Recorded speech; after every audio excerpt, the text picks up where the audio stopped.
D న్యూస్కి స్వాగతం. ఈరోజు వార్తల్లోని ముఖ్య అంశాలు. కనిగిరి నియోజకవర్గంలోని పామూరు మండలం కంబాలదిన్నె గ్రామ పంచాయతీలో గుర్తు తెలియని వ్యక్తులు నిప్పు పెట్టడంతో భారీ ఎత్తున కంది పంట నష్టం జరిగింది. కంబాలదిన్నె గ్రామంలో కంది పంట వందలాది ఎకరాలు కంది పంట గుర్తు తెలియని వ్యక్తులు నిప్పు పెట్టడంతో భారీ ఎత్తున మంటలు అంటుకున్నాయి. పంచాయతీ అండి, పామూరు మండలం, ప్రకాశం జిల్లా.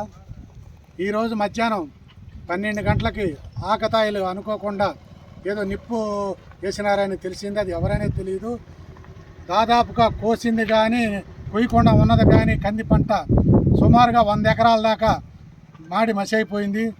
వెంటనే ఎంఆర్ఓ గారు, ప్రభుత్వ అధికారులు వచ్చి పంటను పరిశీలించి రైతులకి న్యాయం చేయవలసిందిగా పామూరు మండల రైతు సంఘం తరఫున డిమాండ్ చేస్తున్నాము.